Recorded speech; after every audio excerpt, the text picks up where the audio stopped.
Hi, I'm Sebastian from Profil Prague. I'm glad to meet you, Sean Timms from Unitopia, where we'll talk about your brand new album, Seven Chambers. First of all, how are you doing? Good, yeah. Busy. I started back at work this week, and I've got a couple of calls this afternoon, which will make me quite busy over the next few weeks, which is great. So I worked this morning with John Greenwood, the guitarist from Unitopia, on his second album, where we're working on that at the moment. I've been working a little bit on Mark Trueck's solo album, just starting on that, and there's some new stuff that Guy Manning from Dominic has written. So I got some files through the other day, and I've got a few more files through today, so I'll be working on that. And I've been working with Sean Holton, our new lead singer from Southern Empire, on new Southern Empire material, and I've gotten to one of the songs I'm working on where we're at the 11-minute mark, and it's still not anywhere near being complete. So this one's probably going to go to maybe 15 minutes or so. So so there's that. Plus my usual clients and everything else that happens and goes on, and having a young family as well. So it's the boys are still on holidays, so just dealing with things like punctured tires and daddy, I'm hungry, what can I have to eat, and You're a busy man. Yeah, and then trying to fit in a little bit of the cricket to watch. So yeah, it's and then I just finished watching the final of Great British Bake Off with my wife. So and the person that we wanted to win won, Maddie. So I have a title. Sean is unstoppable. Yeah. Well, I like to be busy. I like to have a full life, but I like to have, when I relax well, so I like to have full days and relaxing evenings. But we're getting to the point now where we have the Adelaide Fringe coming up next month, and I'm quite involved with lots of different shows for that. So I think I'm performing with about 5 different acts, all doing different shows, and so between mid-February and mid-March, that keeps me extremely busy, not only during the day but the evenings as well. So yeah, it's good. Yeah, I'd much rather be too busy than too quiet any day. Unitopia is back with a new album, Seven Chambers. How is the feedback so far? Excellent. Look, it's been great. It's been great for Unitopia's album. It's been great for the Southern Empire album. It's been great for Dominic's album. It's been great for John Greenwood's album. So there's four prog albums that I've produced and mixed and been involved with over the past a few years that all got released this year, that have had very positive reviews, very positive comments. We kind of hit a lot of top 10s, top 25s, albums of the year, and that's very satisfying. But in saying that, I don't normally pay a lot of attention to what people think. I tend to just do what I enjoy, and if I'm digging it, then chances are someone else somewhere will dig it as well. And I think that very often, there are albums, things like, it took me years and years and years to get into The Lamb Lies Down on Broadway, whereas Tales from Topographic Ocean, it was fine. I got into it straight away. And other albums which people have raved about, I can't really see the fuss. And then other albums which, have kind of been a bit off the radar, I've really enjoyed. So, I think public opinion is I mean, it's nice to have. It's nice to have that positive feedback, but I don't live for it. As long as I'm happy with what I've done, that's usually enough. Yes, you seem to do music true to yourself. Would it be the most true album to yourself? Which one? This one, the Seven Chambers? Yes. Look, I think they all are. I think certainly Seven Chambers and the concept of it has really hit home with a lot of people our age. When you hit your 50s, things start dropping off and falling apart and flying out the window and rolling downhill. And, so I had a heart attack a bit over 5 years ago, and Mark's had his health issues, and John's had his health issues, and Chester and Don have had their health issues as well. So to make an album about things like, heart attack and stroke and diabetes, I think, it's a very brave concept. I didn't come up with it at all. I just contributed. I think Mark and John came up with that concept from what I can remember. And I just kind of put in, my thoughts here and there.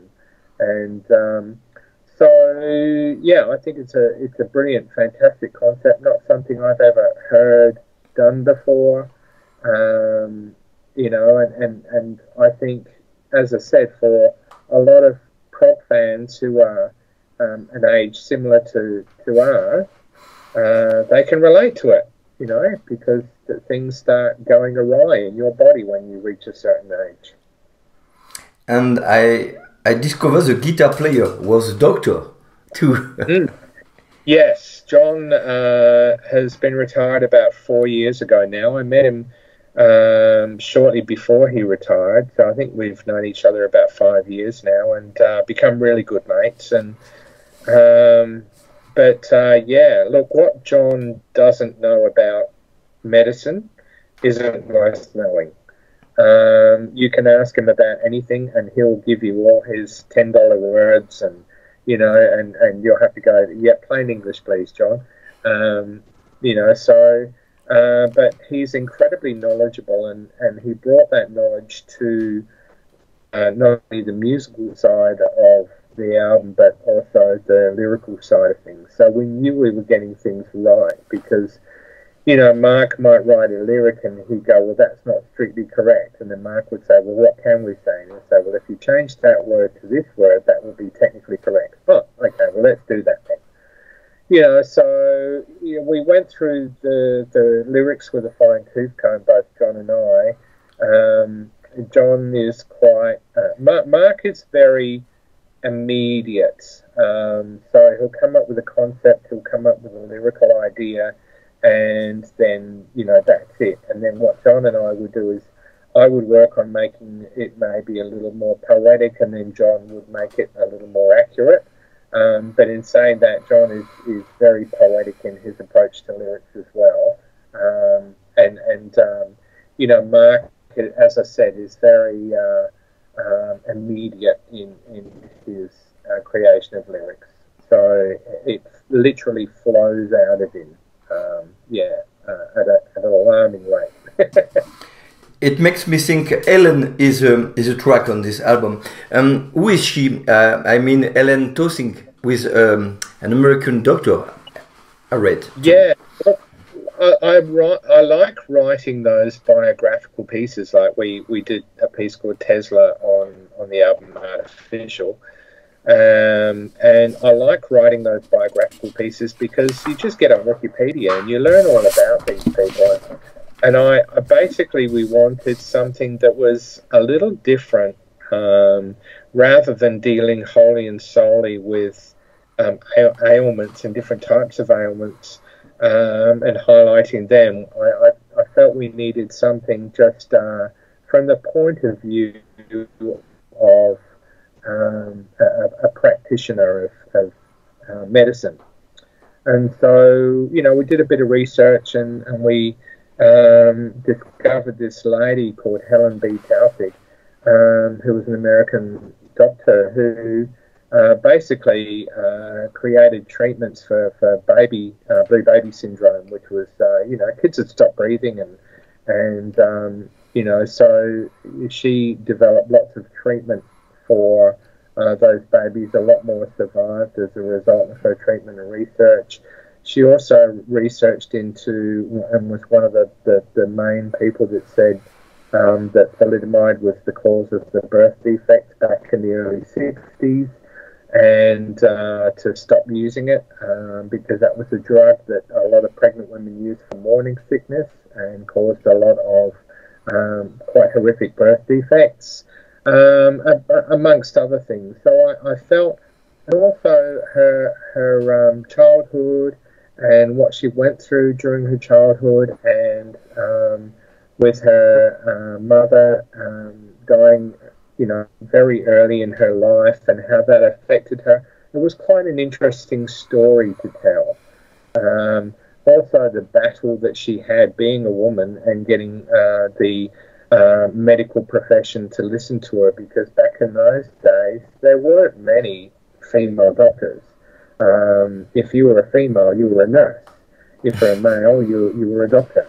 And so it was really quite chauvinistic in its general kind of feeling at that time. So she was not only very brilliant but very brave. And I just thought that told a really good story. That's why we based it on her. So hopefully her family get to hear it, and they approve. We didn't seek any permission, so fingers crossed it's okay. Good job. Could you say this is your darkest album, yet full of optimism?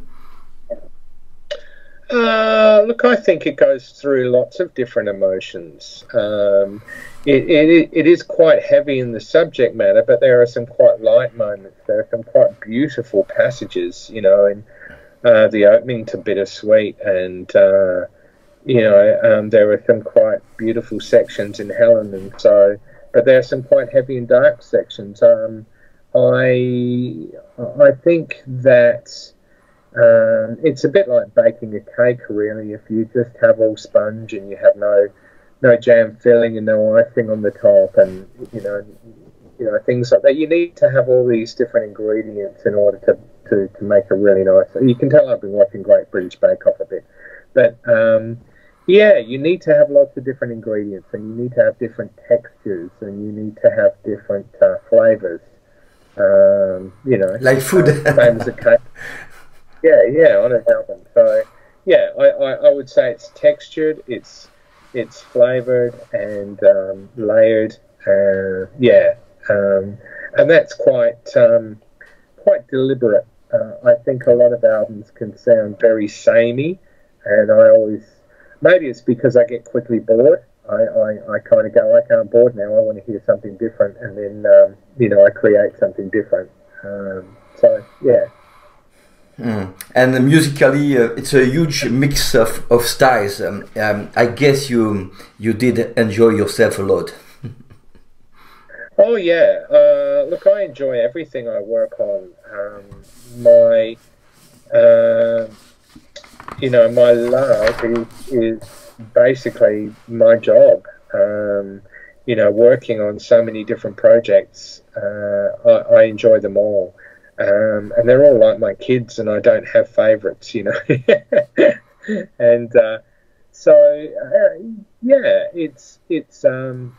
it's just a joy, I think, working on it.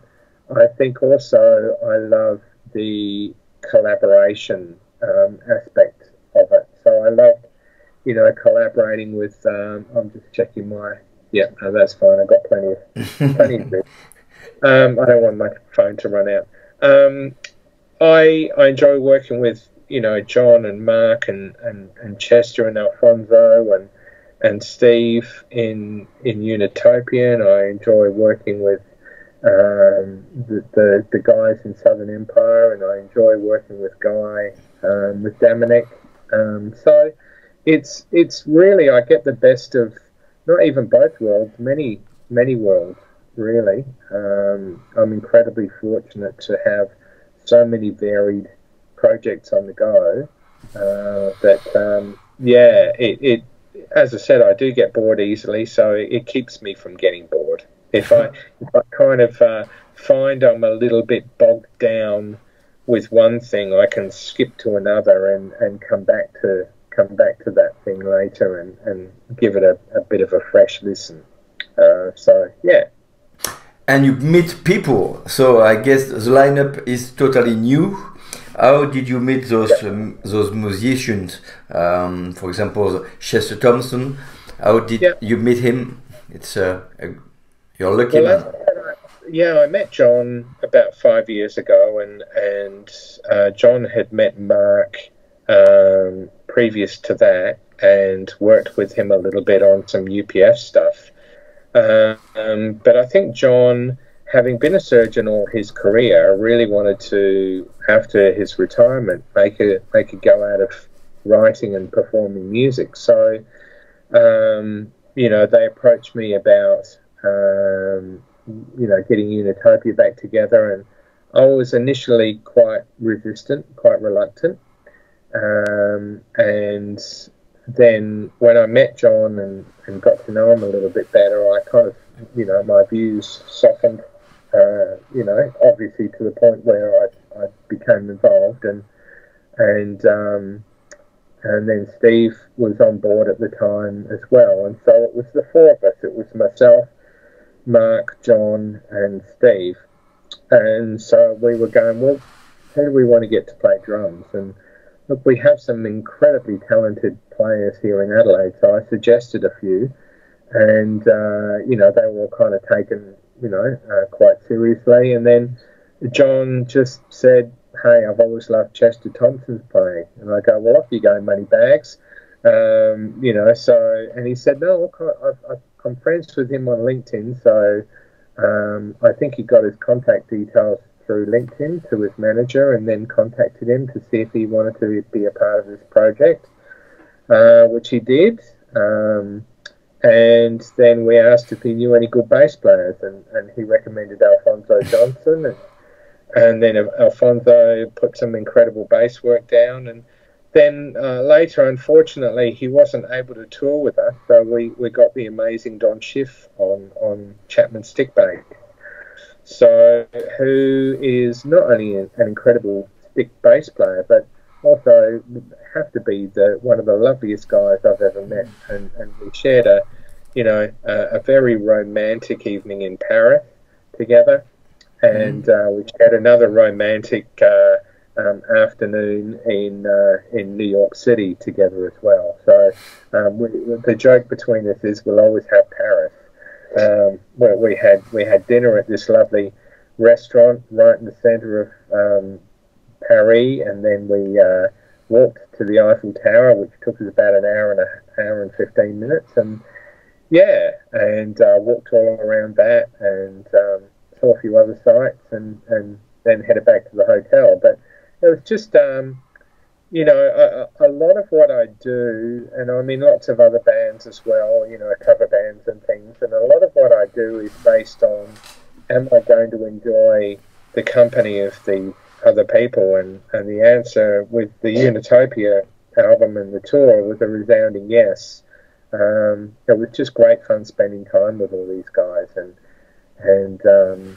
Steve's wife and daughter came on the tour, and Mark's partner came on tour, and Mark and Raina Monforti came on the tour with us, and so it was great just hanging out, with all these people, and just having a really, really nice time, apart from all the musical stuff, which was incredibly exciting as well.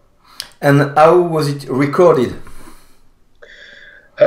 my studio, John recorded a lot of his guitars in his little home studio at home, and then Steve recorded his violins, flutes, and backing vocals in his studio at home, and then they bring them in and I'd collate them all together. Mark even recorded some of his vocals in his little home studio as well. So, everyone would send files, and I would collate it all, and same with Chester and Alfonso. They would send their files, and I'd collate it all and put it all into the session and edit it and mix it. And the sound is fantastic. Thank you. I recently moved into my studio at home, and I had a purpose. Well, I say recently, 2 years ago, just over 2 years ago, and I had a purpose built for exactly what I wanted, and I basically got it designed to sound exactly how I liked it, and so the sound that's coming out of the speakers is incredibly true, and so I found that my mixes and my mastering and things like that are more accurate and better balanced as a result of now being in my studio at home. So it's been wonderful. And how would you describe this album in 2 words? An exercise for you in 2 words. I have an idea. Ambitious? Probably ambitious. I would say age appropriate. Mature audiences only.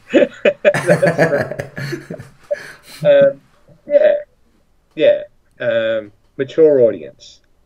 Because if you're not of a certain age, you might not necessarily have had those experiences or known. So I guess, though, in saying that, we've all got family members or relatives that have, we might have a grandparent who's suffering from dementia, or we might have an uncle who's got diabetes, or we might have a